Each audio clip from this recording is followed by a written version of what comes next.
categories to work through. They're overflowing. Now we're going to park the look forward to next Monday. Yep.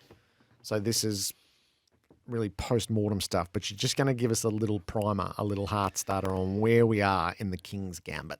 So I'm always big on health, okay? Health being your best player. And Somebody stopped me in the stairwell as I was trying to leave yesterday, Carlton supporting, on Kingy Hill's the best player. We haven't had our best player.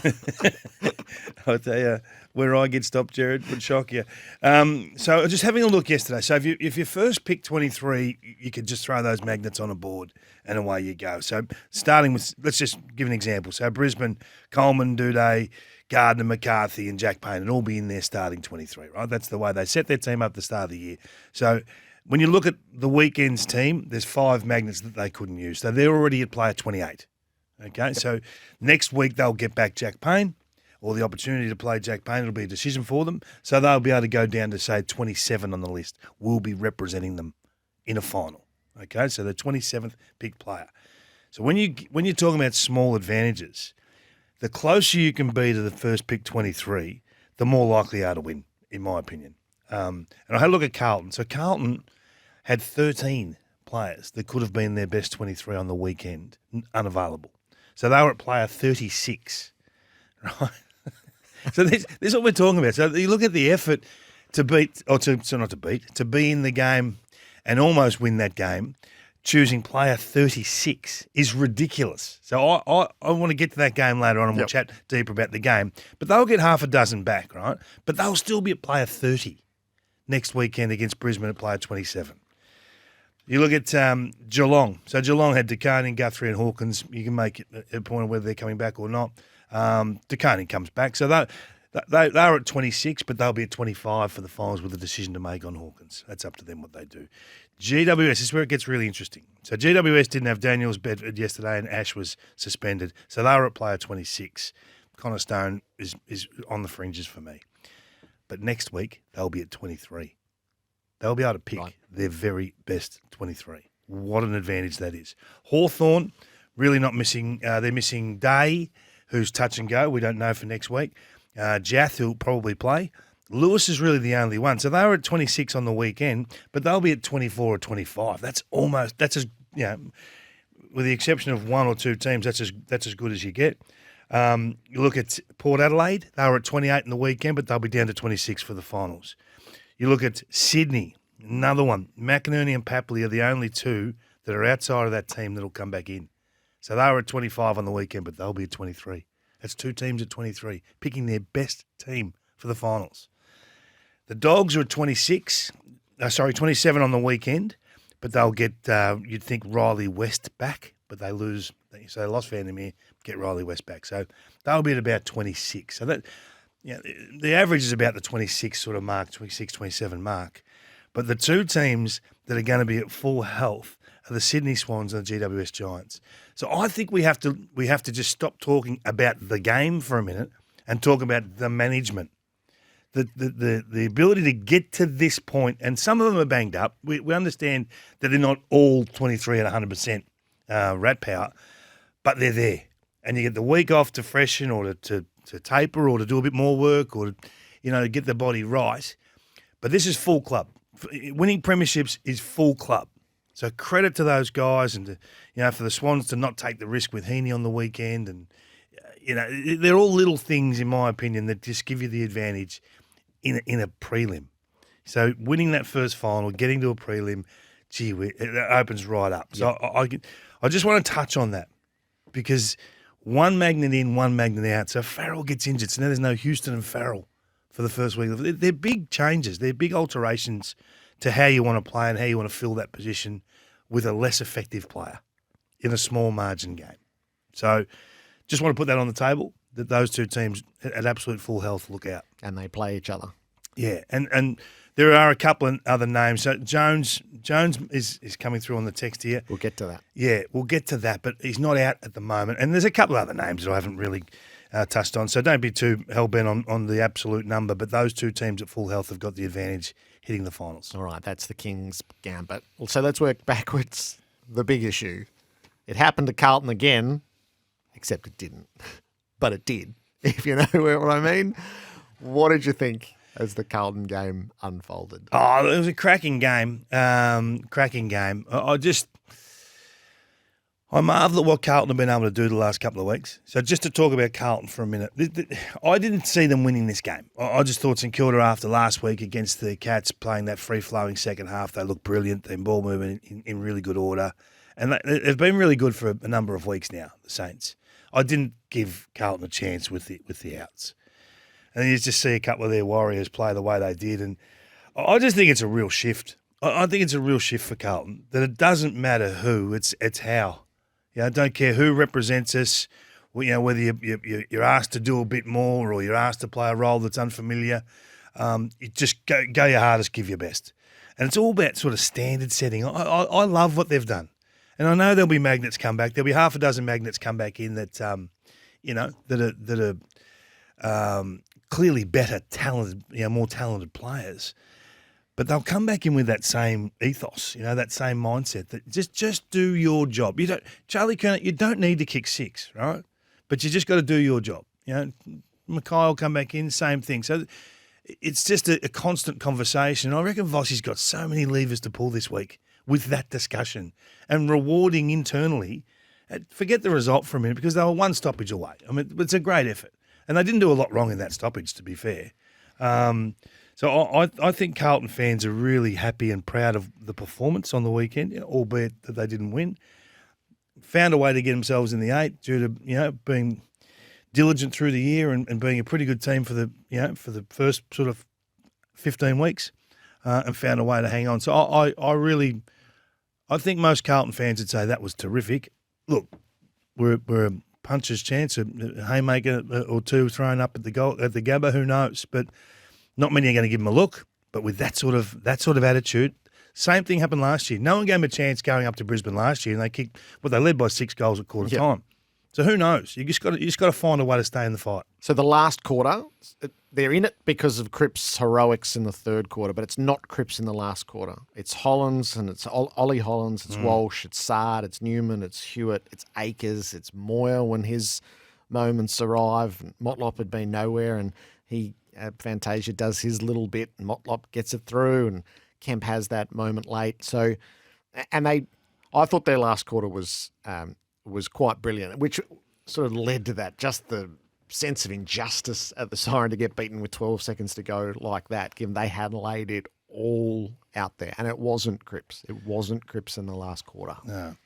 Who did you think was the most likely? Let's have a bit of fun. Who did you think was most likely for Carlton to kick a goal in that last 5 minutes, 8 minutes? We had Moyer picked from a long way out. Exactly. Didn't he look impressive? Yep. And he was alert and he was charging the right spots. Now he kicked one, but he threatened to kick 2 or 3. Love the way he moves. I mean, there's sometimes things they got rushed into playing him, really, haven't they? Their list has been exposed.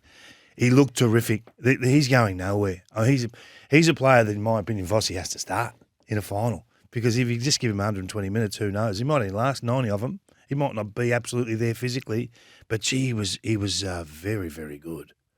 Very good. Owies is going to be a loss for them, and maybe this kid can come in and fill that void. Ollie Hollands, that was a really significant last quarter for him, and indeed I think that both Hollands boys across the 2 weeks have grown. Yeah, they have. And I think some players enjoy that extra responsibility. Some shy away from it, some aren't ready for it, some can't handle it. But these two look terrific. If your weapon is to just run and just overlap and keep turning up, there's some real bravery in that. These young Hollands on the wing there just charging all day. I thought he was terrific. And what did he have, 12 in the last or 13 in the last or something? Yeah, Ollie was terrific. And I think Vossi, again, they're about hooking into players. It's about creating an attachment and a purpose. This is your purpose. This is what you can do. No one else was doing this, Ollie. It was you that was doing this. So you can go to Brisbane with a bit of confidence as a player.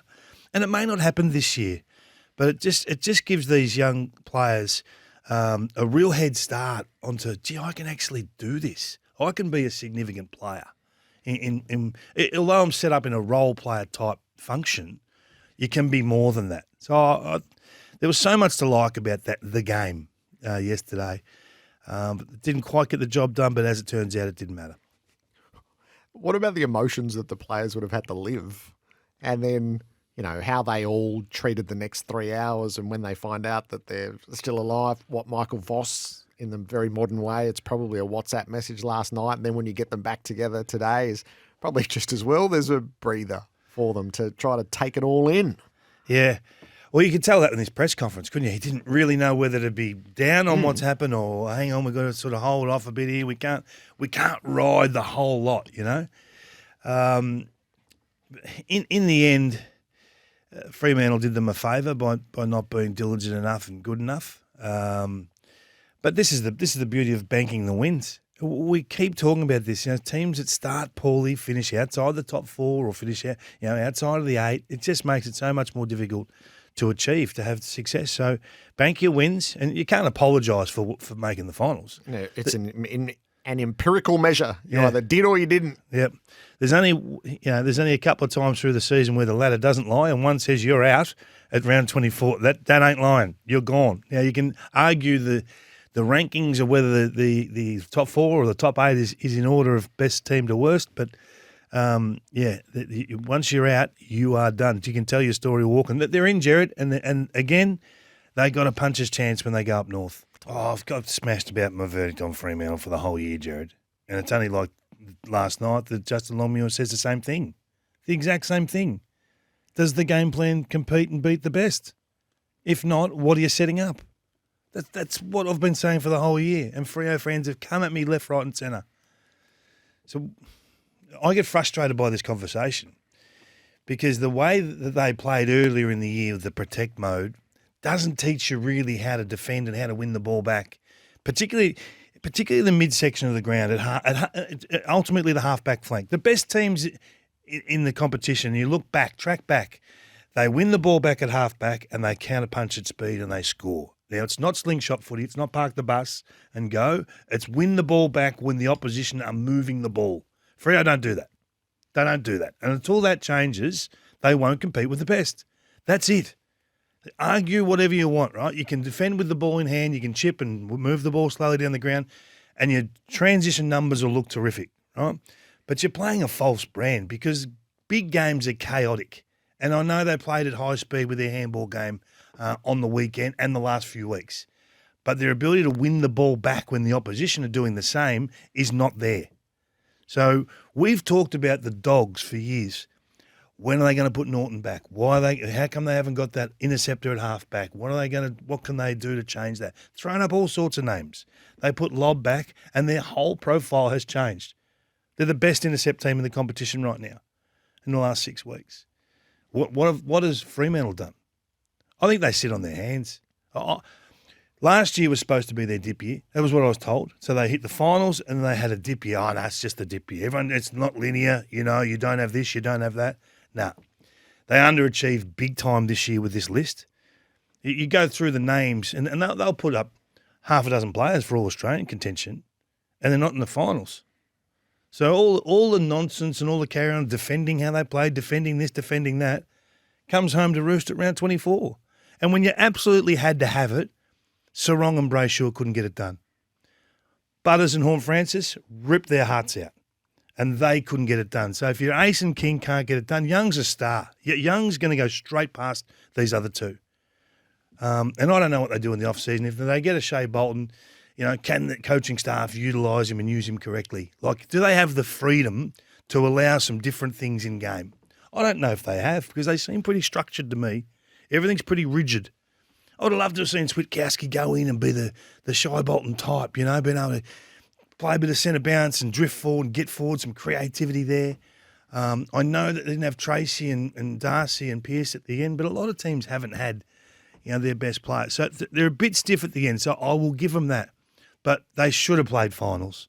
They should have been entrenched. They were third at round 18. There's no reason for them to miss the 8. None. And if you want to give them excuses, that's fine. You can make all the excuses you like, but we don't have to. So until that changes, that they can defend the opposition in full flight, nothing will change. We've had this conversation, haven't we? Yes. They lost their last 4 of the season, 3 of them against finalists. That's when it all gets stress tested, doesn't it? And it's not I told you so. So you get smashed on the text message. It's not. We just point out things that we think are not comparable to elite teams having success. And this has been an issue for a little while, masked by the way that they play. And they may say, oh, we don't have that player. Well, I say go and find him, because nothing will change until that changes. You can go and get all the offensive beasts you like. Go and spend your draft picks on those players. Mate, you know, when they had Hayden Young down back, he was the one that would intercept and go. He's a Luke Hodge type. But now he's a better player than that, and they're using him differently in the middle because he is maximum damage. They haven't replaced that spot. And I don't know whether Luke Ryan can come a little bit higher. I don't know. Pearce was a big out, but Pearce is not 25. So they got to get busy changing. So they had the 15 wins in 2022, then went back to 10 wins last year and 12 wins this year. So they're 10th, and they miss out. They failed the pressure test, Fremantle. It's a big one to fail when the circumstances allow you win at home against a team that only doesn't have to lose by more than 4 goals. So this and group not get it done. So this group, Jared, this era of player at Freo right now, it's good enough. It's building and it's good enough. If they don't get any of the trades done and they got three elite picks, they'll get better again. So if they trade them, they'll get better in the short term. If they hold on to them, they'll get better in the mid to long term. It's good enough to win a flag, but will they? This is why we have these conversations. It's about performance. I think they're building a terrific list. They've got a terrific list. Can they squeeze the lemon? You know, we see the elite coaches get the. You know, we're going to talk about Chris Scott later, and in your words, no one gets more out of less than Chris Scott. Imagine what he. And I always go back, and people say, "Oh, I get sick of you saying Chris Scott with this list," but that's the reality. If you're running a business, who do you want running your business? So that's the challenge for Freo, to get better in the coach's box, whether that's pre-season, in-game, pre-game, whenever. So there's changes need to be made. I'm not sacking a coach. We're saying make change, get better, give this premiership list a chance to be premiers. That's the pressure index. The best bit, the Brownlow chances polled. Now, to what degree did they poll? So let's say the top 5, right, are Nick Dacos, Lachie Neale, Marcus Bontempelli, Patrick Cripps, Isaac Heaney. So first things first, the asterisk didn't play. Yeah. Well, the asterisk didn't play. So there's a meaning there, isn't there? There's a shot across the bow to the playing group. This is not about Brownlows. And asterisk is Brownlow night, or what is it, September 23rd. This is about winning getting the other tattoo. Getting a premiership. So that's just an aside discussion. So he's out.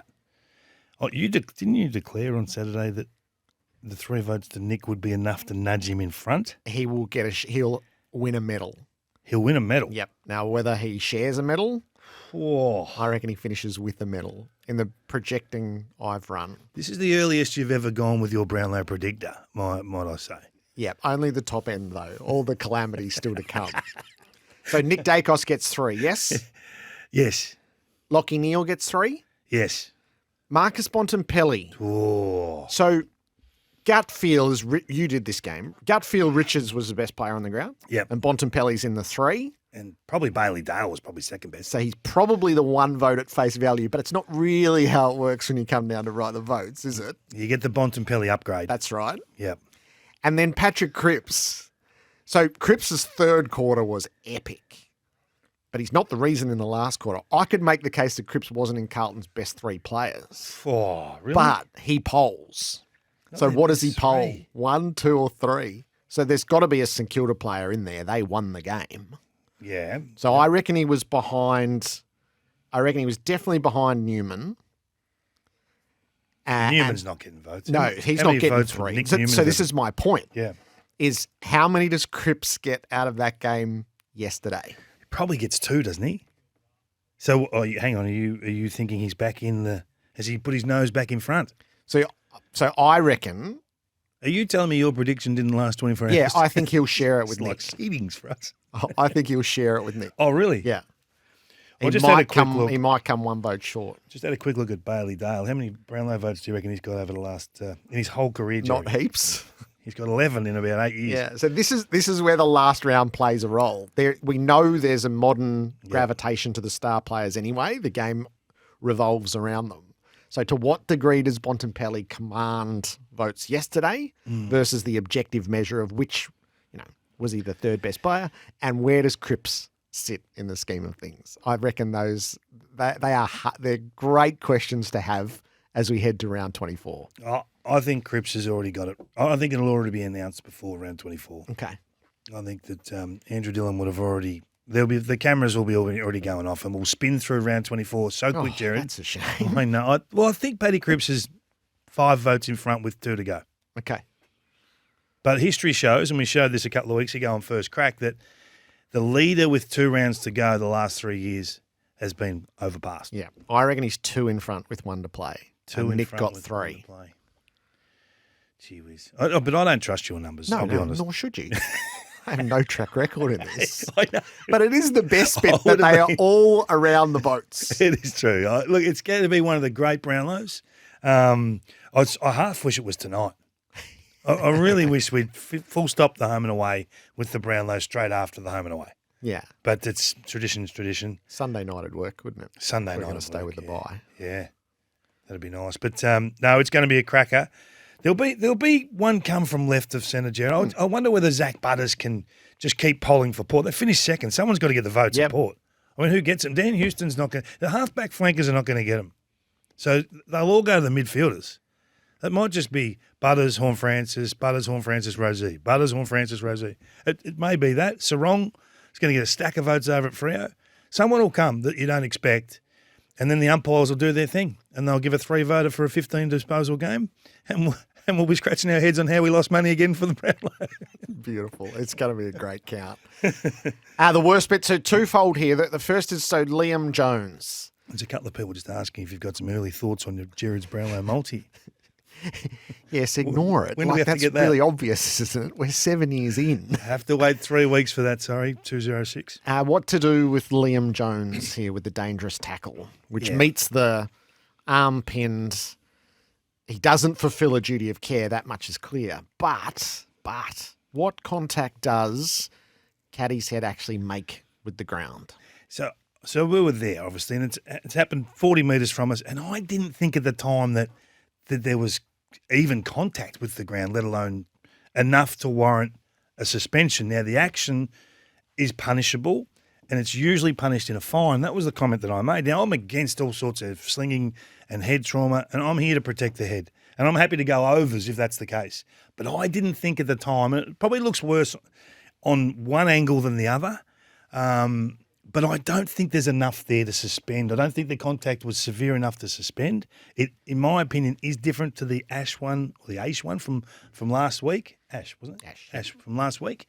I thought that was a bit more violent and a bit more contact from head to ground. But I'm happy to sit back and wait for the MRO to do their thing, and go from there. But I didn't like the action. But I didn't think if we're going to suspend on outcome, he bounced straight up and he was ready to take his kick and kick the goal, and everything was playing from there. But I understand that's not necessarily the mitigating factors, but let's wait and see. And the bottle throw from the crowd yesterday that struck the goal umpire is a really terrible moment for the code. Yeah. So it's just disgusting, really. You know, I left that game yesterday at Mars, and it couldn't have been a better environment.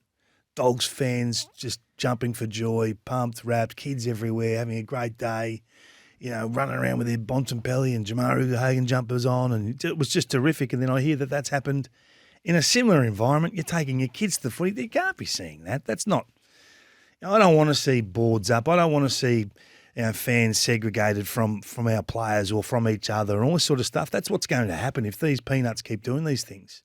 So they haven't found this person. So I think they'll tell us once it's all concluded. Right. There was a lot of police presence at halftime. Interviews being done. There'll be vision from within the stadium. So I get that. Let them finish their work, okay, and then come to us later this afternoon with what the outcome is. Yeah, police have the primary role for me here. The AFL's role is really easy. That's just a straight life ban. That's secondary to me. This is criminal charges. You can't be doing that. No, it's really poor, isn't it? I feel sorry for the goal umpire just doing his job. He's not entitled to cop that sort of action. 11 and 12 with a percentage of 99.4. So the wrong side of the win-loss ledger and the wrong side of 100%. But they finish off winning 8 of their last 12. They fall from 6th to 12th. And the perversity of it all was they were the ones with the great celebration at the end yesterday. Make sense of that. So the open question is what to make of the Saints at the end of it.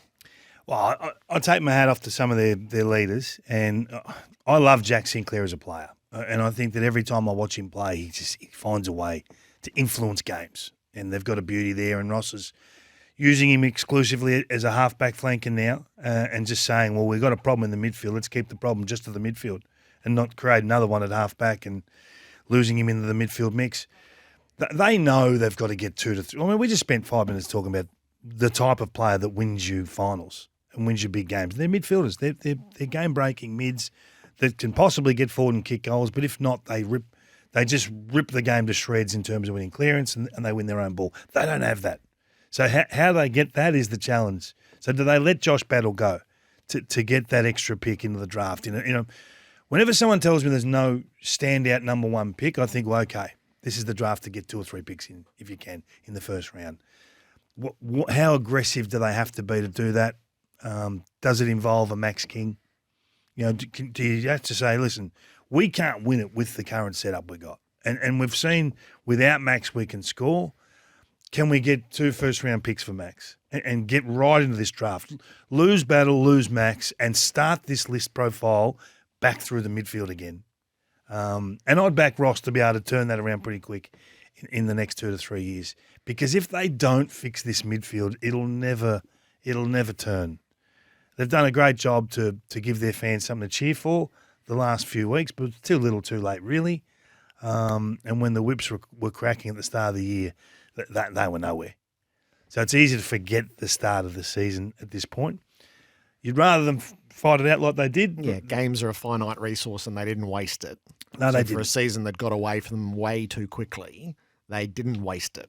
I thought Wilson was terrific the last couple of weeks of footy. I've really enjoyed watching his development and growth. I love the fact that Philippo's prepared to go and put himself in the hot spot and put himself in that position to try and win them the game.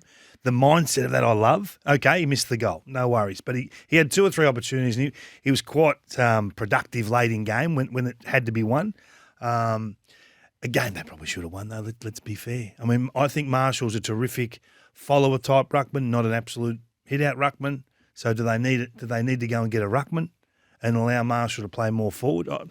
I just think there's one too many tools forward of the ball they don't really need, surplus to needs. So cash that in. And they probably have to lose Battle to correct the midfield. Yep.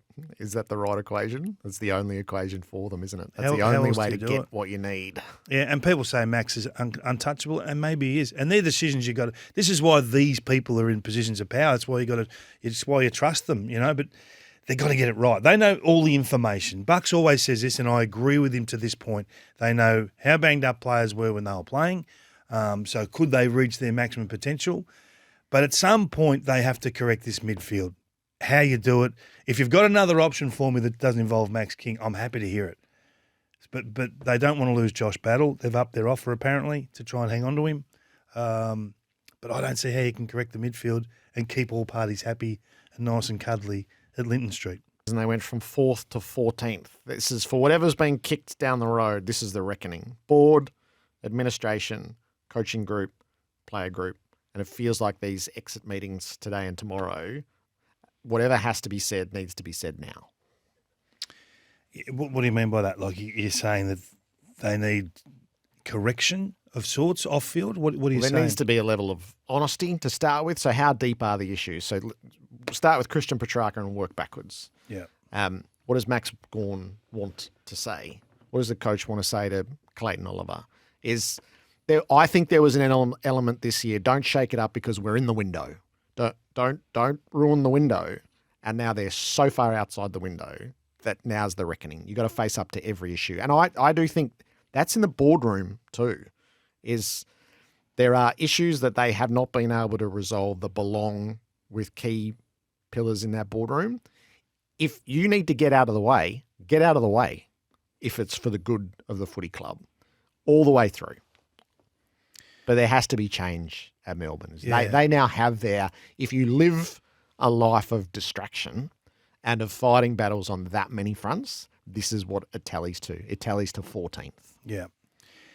You hear a lot of second-hand opinion about Melbourne. Oh, this bloke telling me this. Oh, this, did you know this about Melbourne? Did you know that? We hear a lot of things because we mix with people who are in the industry that are connected to Melbourne, whether they're players, telling family, telling friends, telling other players, coaches doing the same. However you get your information, there's a lot of information that comes out about Melbourne, and it all can't be wrong.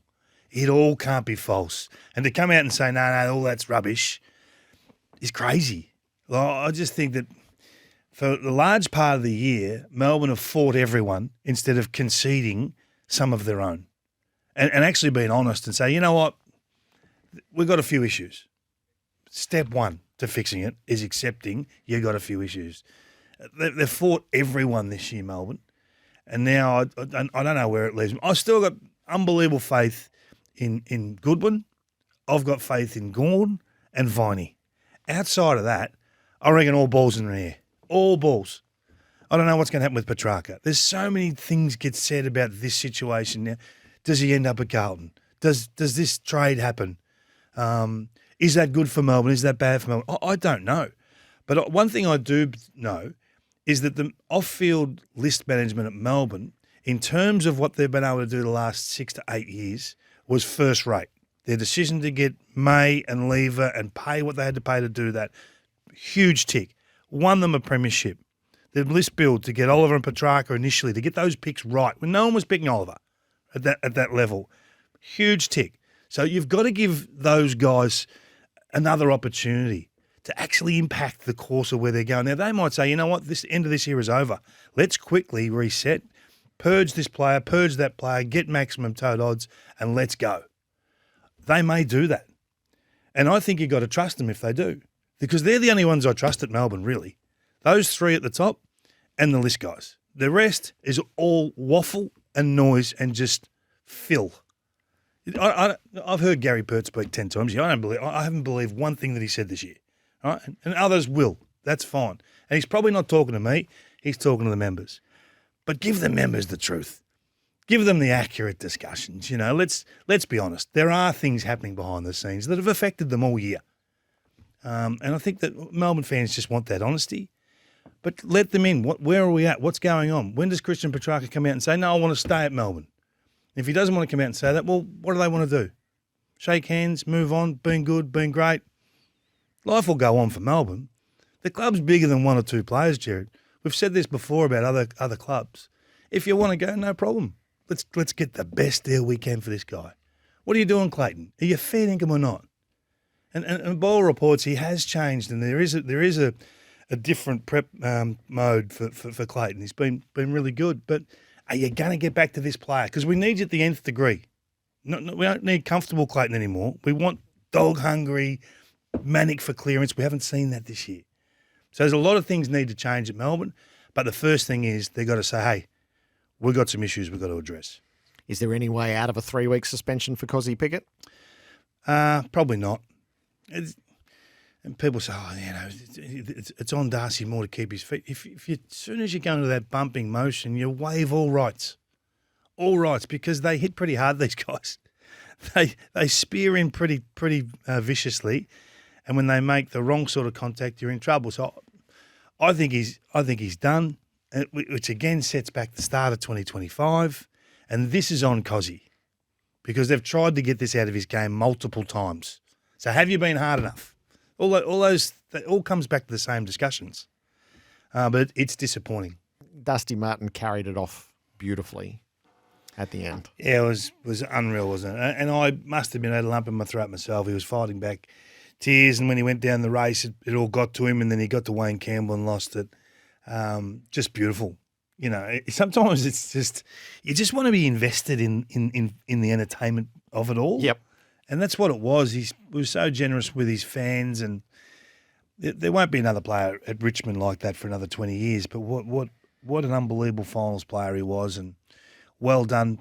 Good footy clubs have a habit of doing these things really well. So now the curiosity is what happens next for Richmond. So we waved 3 goodbye. There's the sense that 4 others will request to go. The Sunday Footy Show had Tom Lynch in play for Collingwood or Melbourne next year. How much can you afford to lose in one go? This is a team that's won 2 games this season and is facing a significant exodus, either through force or ultimately by choice. So I think you've got to put the speed hump of the Tasmanian team in play. So it hastens everything. So you've got to get ahead of that new franchise coming in and destroying the draft for 2 or 3 years. So you're not going to make any ground on anyone in those years. So you can't hang on to all these players and then be bad at the worst time.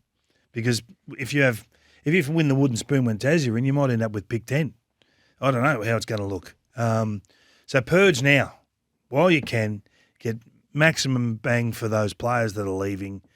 There's no point hanging on to Lynch. There's no point hanging on to Bolton. You hang on to 2 or 3 senior players that absolutely lead in the right manner, that play the right way, that are 100% invested in the footy club, that have had some success. So you've got something to aspire to and look up to.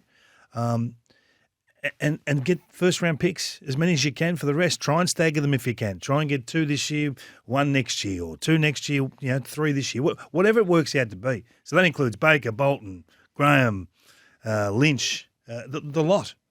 Otherwise, what are you doing? Does it matter if they win 8 games next year or 5? Does it matter if they win 2, 1 or 0? So they're not winning 8 next year. Okay, so, if they hang on all those guys, they would. Yes. Yeah. But if they don't, and they win 2, are the Richmond fans going to be upset? They're now worried about the next premiership. Yeah. And there's only one way to win the next premiership, and that's to get elite talent in. And unfortunately, this is what the AFL cycle tells you. Because of the draft and because of all these equalisation measures, you almost have to let them go. I don't see another option, do you? No, I think it's trying to find the middle ground between amassing enough picks across 2 years and the raised earth. Now, the raised earth has meant a generation at Melbourne, Carlton and North Melbourne because it was just too much at once. So it's just trying to straddle that line, I think, for a team that won 2 games is you can't have everything walk out the door. You can't have the complete collapse of hope and system. So what does it look like to Taranto and Hopper? And then, when your high-end elite talent is brought into a situation that's hopeless and you suffer so many losses. So if you took this right back to the Trengove era at Melbourne, is that stunted the elite talent that you brought in. So I think those are the cautionary tales that you try to find the balance on. Can I go back to the Hopper and Taranto discussion? If those guys had come in and been 10 out of 10 players the minute they walked in, things would be different. They didn't live their end of the bargain, right? So this is where we are. So we owe these guys and we promised these guys the world and we've let them down is rubbish. Rubbish. They were sought after. They signed on the big deals, the long-term deals, and they paid a price for those guys to come in and shift the course, to correct again and go again. They didn't do that, right? So it's on them as much as it is Richmond. It's a shared responsibility, this one. So Richmond owe those guys nothing. Nothing. The star factor players at Richmond have been there the last few years, and if those guys met that challenge, we'd be having a different discussion. And maybe Damien Harbour could still be there. And maybe they'd be in contention again. But they didn't meet that challenge. And I look at the midfield that Uzo put out in the weekend, Prestia, Taranto and Hopper, the Punt Road Abattoir, the slaughterhouse, they cannot control the footy. They cannot maintain possession. So he's got to show that he's more creative as a coach than that. So the challenge for Uzo is to not just get elite talent in, but to fashion those guys into Sam Mitchell's done a great job, right? Now, I'm not saying he has to do what Sam's done, but he has to be halfway to what Sam's done. And it's probably the toughest spot in footy when you're just about to dip. You haven't dipped yet. He's just about to nosedive from a list point of view to get elite talent in. It's a tough role to play. today's seedings, this has actually become our tradition, Kingy, is to seed those who missed. This is not a good idea.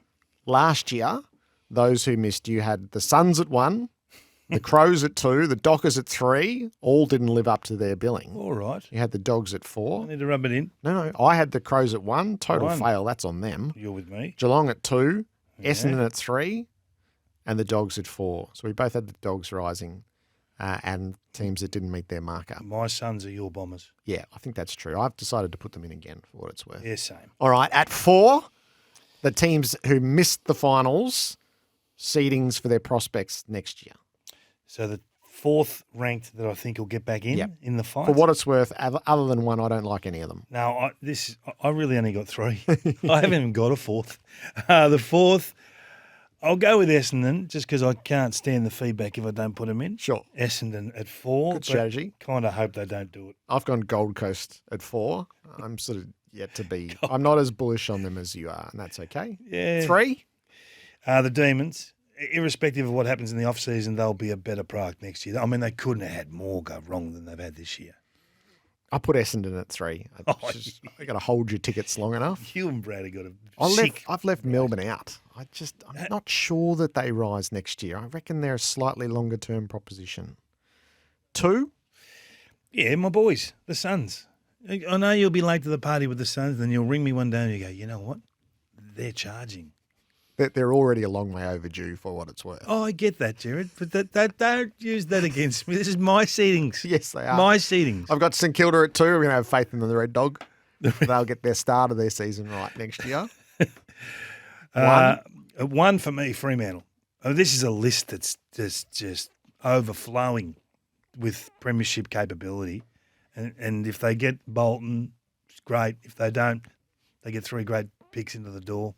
So for me, Fremantle should be charging to a top 4, not necessarily the 8, the 4. I thought I'd just been the dull obvious, but you didn't even put them in. 1, Collingwood. Collingwood will make the finals next year. Will they? Yeah. Why will they be better? Well, they'll start from a better place with a bit of rest. They're exhausted all year and they made bad decisions off field. They'll be buttoned up next year. They'll be in the 8. I could have put Collingwood instead of Essendon. Now that you say that, I'm disappointed with myself now. All right.